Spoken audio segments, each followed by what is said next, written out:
The road of life. Does life have any meaning? Is there a right way to go and to live? How do we handle the problems, the difficulties, the disasters?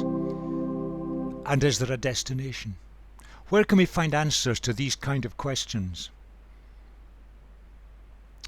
They're the theme of this series of presentations.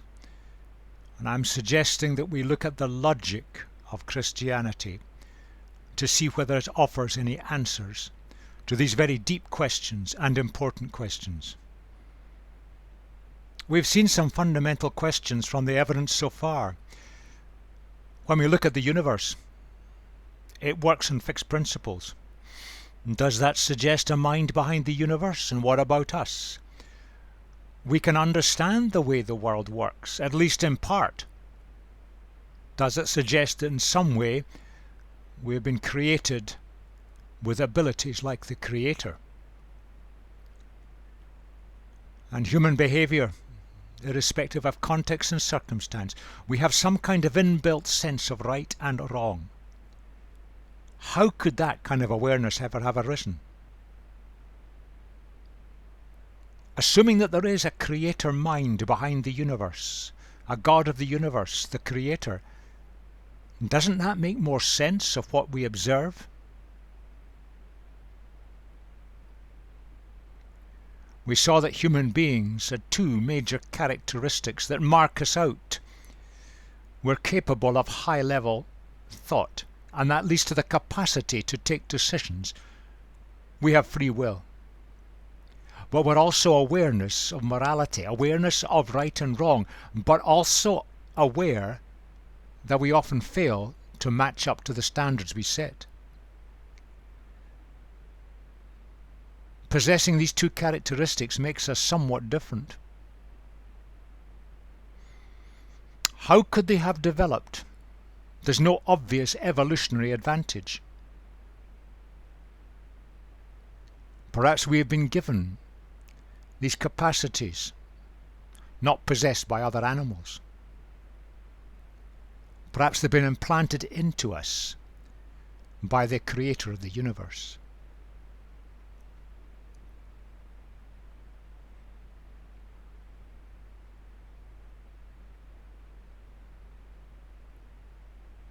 That's certainly true.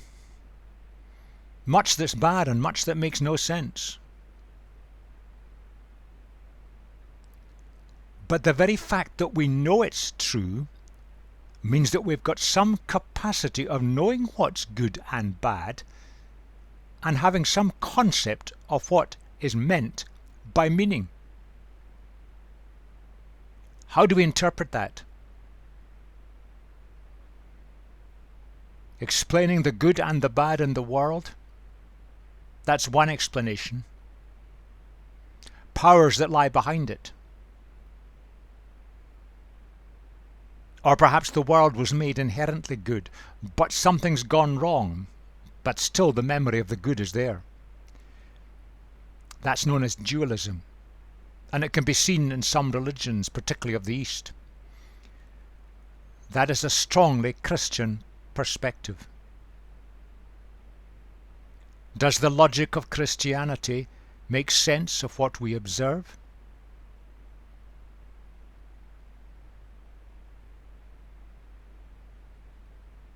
Christianity makes it quite clear that God is seen as one. He made the universe separate from him, and he made the world, and it was good. Christianity makes it clear that there's an evil power that in some way encourages and orchestrates the evil that we see in the world. It's described as personal. Satan, or Satan in the Hebrew, is just simply a word from the Hebrew meaning adversary. Someone against us, against the world, against God.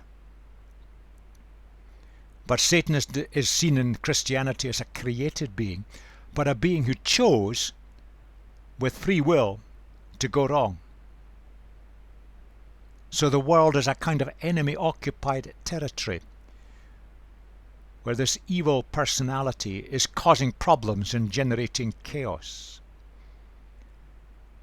Does that explain what we see? I'm not suggesting for a moment that believing Christianity is right implies that we think everything else is wrong.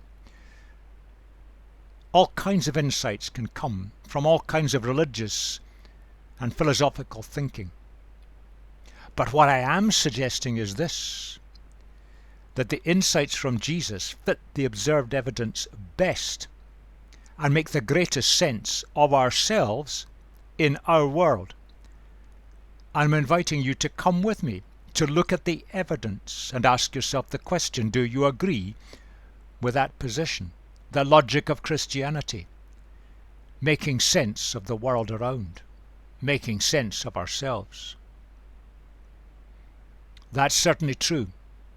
We human beings have some incredible achievements. We set up great civilizations. That's the history of the world, the rise and the fall of civilizations. But they all end up collapsing in ruins. And it comes that way because some people get to the top. They want their own way, and often at the expense of others. And they try to get it by some kind of violence or cruelty. And the society falls apart, implodes, and the thing collapses in ruins. How does God handle that? God who is good. When the world goes wrong in that kind of a way. Here are 3 ways that can be seen in historical records. That's just a fact. We all possess that inner drive to be aware of right and wrong. It doesn't always make us do the right. Sometimes we do things wrong, but we're aware of it. And when disaster strikes, many people are more acutely aware things have gone wrong. That suggests some evidence that there's a moral God. We've got this inbuilt awareness, and when things are really bad, we're acutely aware of it. Down through history there are records, and they still continue today, of people getting dreams that give them insights that point to God. It's happening today. In many parts of the world, the records are there. They're ignored by the media in general, but they're recorded and checked. And they have major implications. It's happening particularly in the Islamic world at the moment, where sometimes Muslim leaders are getting dreams that show them Jesus. And they're leaving Islam and becoming followers of Jesus. They nearly always have to flee their countries, because under Islamic law they'll be executed for leaving Islam. The evidence is there. You see the change in their lives, the change in their views. This has happened down through history. But one way that God so often uses, and it happened again and again and again, God makes himself known to a people group, a family, a community, a society. They receive the key insights. They're more open, but the invitation by God to them is to go and share it with others more widely. And the most obvious example is God expending enormous effort on the descendants of Abraham. And that nation got an understanding of a better way of living, the best way of living. But the goal was that they would share it. In large measure they failed, but the same pattern has occurred many times in history. And from that people group, Jesus was born. He taught and he lived differently. He claimed to be God, and the people around him knew that God was separate from creation. He claimed to be able to forgive wrongdoing, and that's a meaningless claim if he wasn't God.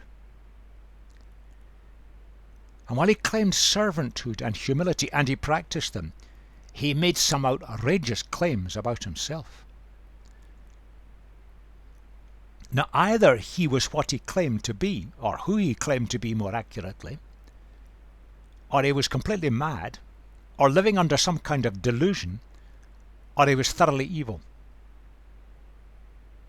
The logic of that is inescapable when we look at the evidence. But when you look at his life, the idea that he's mad, delusional, or thoroughly evil, it doesn't stack up, doesn't fit the evidence. So was Jesus who he claimed to be? Let's look at that a little further. You can't reduce Jesus to just a good teacher. No good teacher could make claims about himself, the kind of claims that Jesus did. That's a contradiction in terms. He never claimed that he was setting up a religion. He didn't found a religion. He's often placed alongside other founders of religion, but he didn't try to do that, and he didn't do it. His followers got together after his time, but they never claimed anything. They were nicknamed Christians by others. Islam reduces Jesus to being a prophet. Can't do that. No prophet, a prophet speaks the mind of God into a situation. No prophet would ever say what Jesus said. It's a way beyond being a prophet. Others think he was a naive idealist who just got caught up in the political machinations of the day and lost out. The one thing that you could never say about Jesus was he was naive. He knew what it was all about. He knew exactly what he was doing, and he knew what faced him. Either Jesus was who he claimed to be, or he was mad, delusional, or thoroughly evil. And the evidence of looking at his life rules out being mad, delusional, or thoroughly evil. Just who is Jesus? Now, the logic of Christianity, the Christian perspective, comes at it something like this. The good world that God has made has somehow gone wrong.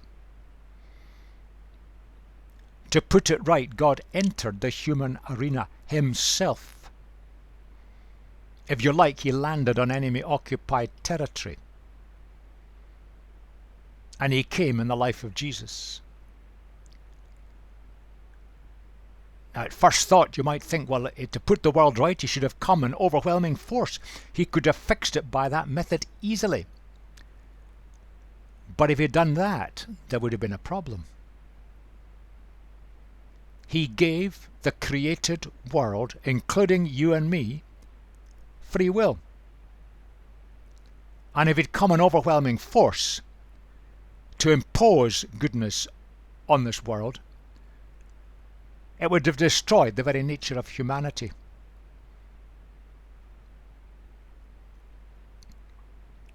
No, he came in the vulnerability of an infant child.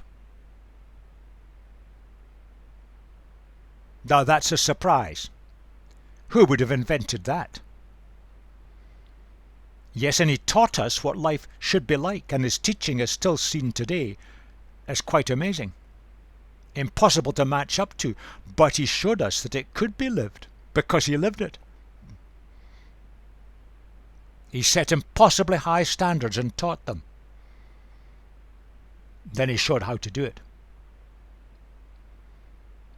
But in the end, he confronted the fundamental evil in the world and defeated it. We're going to pursue that a lot further in the next presentation. God came into the world to put the world right and invites us to join him in defeating the evil and living a better way.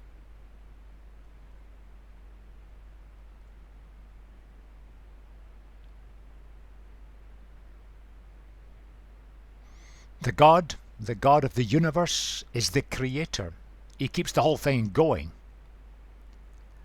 But if God means anything, and you think of the size, the scale, the majesty, the complexity of the universe, that speaks of the creator, Well, we human beings, we've got limited mental and spiritual capacity. How can we possibly understand God in any depth?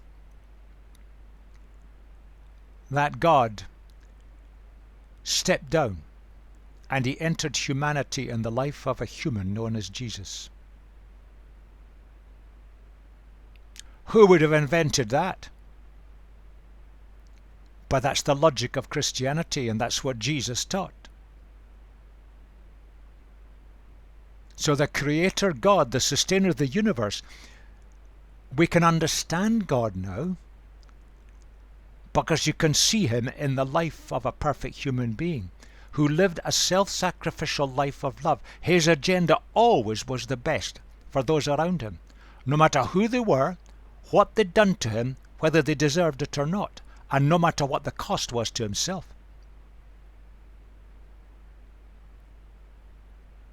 That's an amazing story.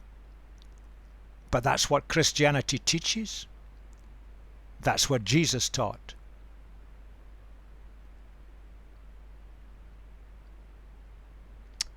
We stressed from the outset the importance of that word evidence. Here are just simple facts. They're not disagreed with in general at all. Jesus was born just before the death of Herod the Great. His parents are known. Despite what some churches teach, he had 4 brothers and at least 1 sister. They're named. He was brought up in the little prosperous village of Nazareth in the hills near Galilee. Small. And he was brought up as a Jew. Christianity is not a Western religion. It's a Middle Eastern religion. There he did an ordinary job. He worked as a carpenter. And to work as a carpenter required 2 things, given the tools of those days. You had to go and cut and collect your own wood for a start. Somewhere about the age of 30, he became an itinerant religious teacher. But because of his teaching and lifestyle and what he did, he fell foul of the Jewish leadership and the Roman authorities. And he was executed by crucifixion. Perhaps the most cruel death by torture ever invented by human beings. Recorded about AD 30 in Jerusalem, on the orders of the procurator of Jerusalem at that time, Pontius Pilate, which was during the reign of Emperor Tiberius. All this is set in history. This is not disagreed with. It's factual. It happened. He was known, and even those who disagreed with him and had nothing to do with him recognized his unusually high moral standards. But his followers went much further. They saw in him God entering into humanity. And there are endless miracles attributed to him. These are just simply the facts that are documented all over the place. Difficult to argue against them at all. But let's go one step further on evidence. What are the sources of the evidence of some of these things? We can find a lot of evidence from contemporary Roman Jewish literature and also later Jewish writing, none of which was sympathetic to Jesus. There's lots of physical and archaeological evidence.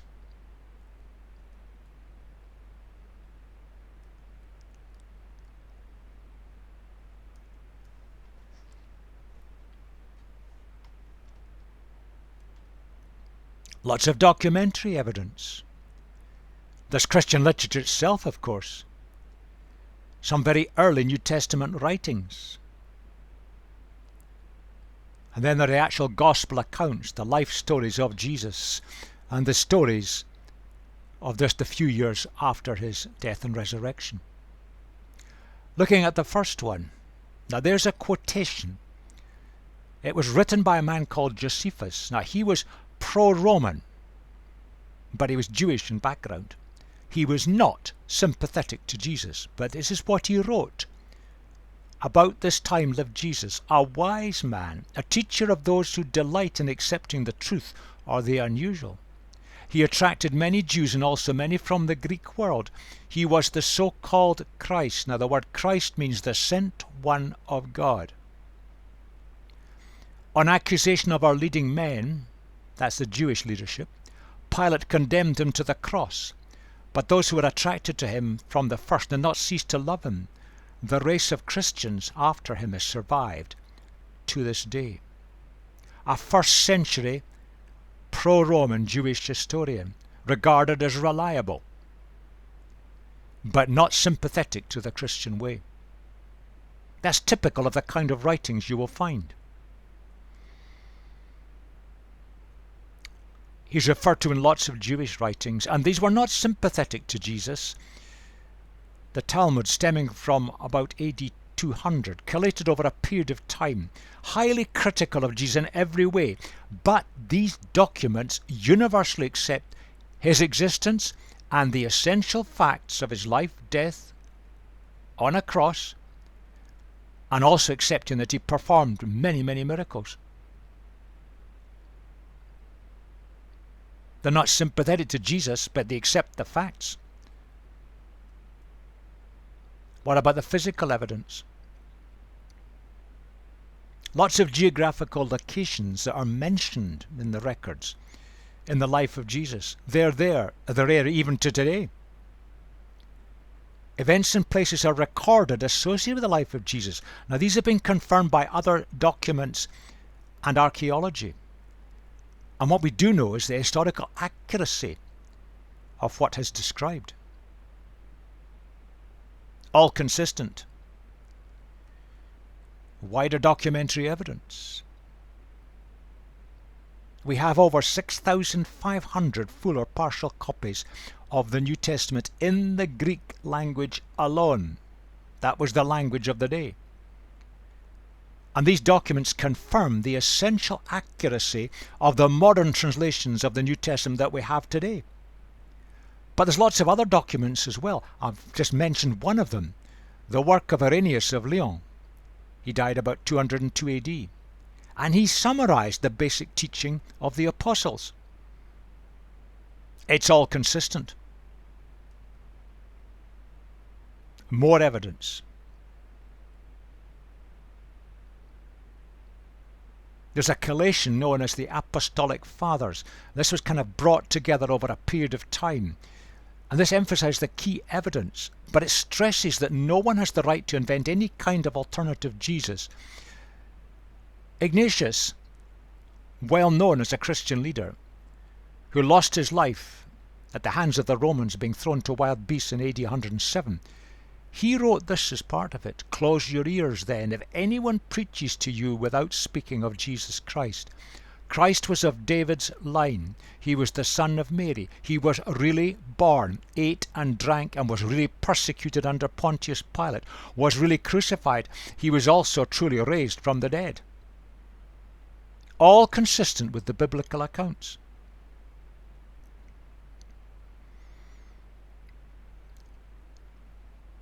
The books of the New Testament are almost entirely letters. It's highly unlikely that any of the original writers ever thought that their letters would be collated into the New Testament. For example, James, who was the brother of Jesus, Peter and Paul, Peter a close follower and Paul a later convert, very early after the lifetime of Jesus, just within a decade or two, they were writing letters to friends. But these letters offer key insights into the thinking of these early followers of Jesus. And again, it presents a consistent picture. It's all first-hand. Then we have Matthew, Mark, Luke and John, the four gospel accounts, and the book of Acts that follow us. Now these refer to places, events and people. They can be checked. Now the accounts are not identical because they're written for different audiences. Different things have been selected and seen from different perspectives, but there's remarkable consistency. Now if this had all been set up and manipulated, there wouldn't be the slight differences along with this consistency. Now it would have been easy to challenge these documents. If they were not factually correct accounts, people were still alive who'd seen the events, the places, who knew all about it firsthand. They would have challenged them. They didn't. There's a lot of evidence, and that's just a selection.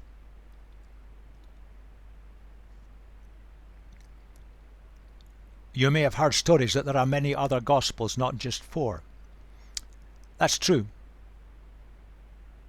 Why just the 4? Why were only 4 put in the Bible? And are these 4 Gospels, which are the life stories of Jesus, are they reliable? 2 important questions. Let's look at a bit of evidence. There's the date line, just for the first few hundred years. That was the time of Jesus. Now, the 4 Gospels in the New Testament were all written somewhere about that period.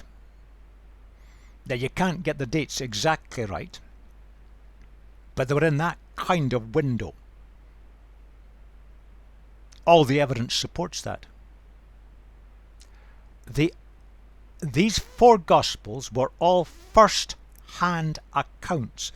They were either written by someone who saw it, or who had access to those who saw it. They were still alive. And you only have to read them to see that they are first-hand accounts. Now, all the other Gospels are not first-hand accounts. And it's a rule of all historical evidence that first-hand accounts are bound to be the more reliable. It was the fashion to name documents after famous people of the past. Thomas, Mary Magdalene, Judas and Peter were all long gone by the time these were written.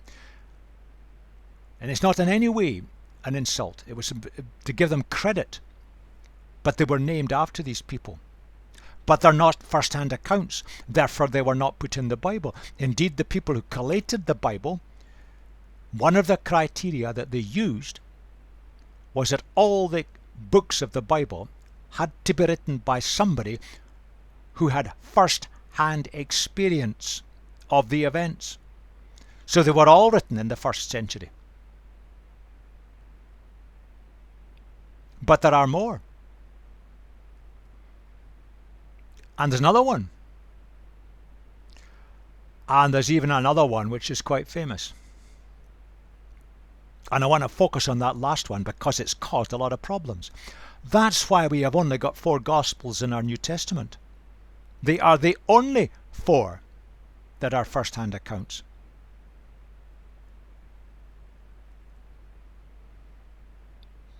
Now let's look at this Gospel of Barnabas. It's a life of Jesus claimed to be written by Barnabas. Now, Barnabas was a friend of Paul, contemporary of Paul in the 1st century. Could Barnabas have written this?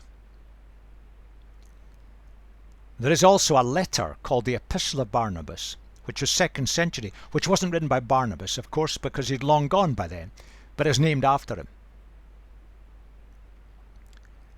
The problem is the earliest manuscripts we've got of the Gospel of Barnabas are late 16th century in 2 different languages. It's much longer than our Gospels, but much is just a copy from the 4 Gospels, Matthew, Mark, Luke and John. But what is the giveaway is this. Scholars have looked at the text of the Gospel of Barnabas and they can see that it's based on Latin translations of Matthew, Mark, Luke and John. Latin translations occurred long after the time of Jesus. The language of the time of Jesus and for a number of centuries was Greek. So immediately it places the Gospel of Barnabas much later. But the account has been substantially altered. It presents a different Jesus. Scholars again have looked at the text and find there are things in the text that indicate that it could have been written no earlier than the 14th century, because it refers to things that only occurred about then. The problem is this: there are many books written by Islamic scholars that claim the gospel of Barnabas is the right gospel, and the four in the New Testament are make-believe. But professional historians have looked at these claims, and in at least one case they regard the Islamic scholars as utterly irresponsible. Because this could not be true. It is an impossibility. And those who studied it see the Gospel of Barnabas was written by somebody no earlier than the 14th century, and it's a kind of attempted bringing together of bits of Christianity and Islam. And as Christianity and Islam contradict each other so often, it means that some of Islam has been lost and some of Christianity has been lost. But in fact, Christianity has suffered more than Islam. It's not a document we can take seriously at all.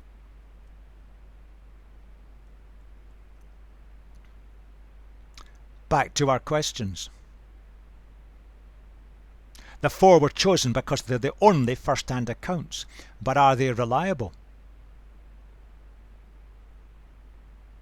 First-hand accounts tend to be more reliable.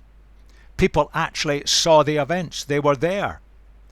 They're eyewitness accounts. But scholarship has looked at these four, checking the facts against other documents all over the place, along with checking it against history and archaeology. And it appears that the four gospel documents are essentially correct in terms of history and archaeology, geography, and what they describe. It gets the facts right. Now that gives us confidence that they are reliable. But the fact that they're not identical shows that they weren't fabricated. There's a strong element in Muslim scholarship that suggests the accounts were fabricated. Those who studied it can show very easily that this could never be true.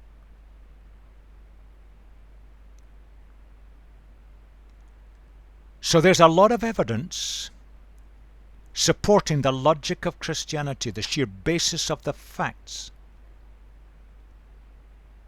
And I'm suggesting the logic of Christianity and what Jesus said and did make much more sense than any other way in looking at the world around. What's known from history is this. That describes what Jesus was like.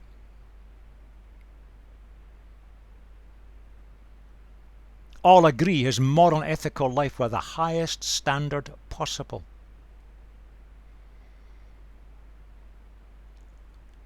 But no one who was just good could have made the claims that Jesus made. Maybe he is who he claimed to be. There's evidence he could read and write well, but he left no writings at all. And he claimed, both implicitly and explicitly, to be divine God entering humanity in a human being. Now that's often denied again in Islam. And in fact it's often denied in practice throughout the Western world today, when we reduce Jesus to just being a teacher or the founder of a religion. He claimed explicitly to be divine. Let me just give you one example of this. This is what his enemies said about him. They challenged him. You, a mere man, claim to be God? That's what they said about Jesus. They didn't agree with it. They didn't accept it. But they did accept that Jesus claimed to be God. There is no doubt whatsoever that that is his claim, and that is the claim of his followers, and that's central to the logic of Christianity, whatever others may think. Let's look at the logic of Christianity.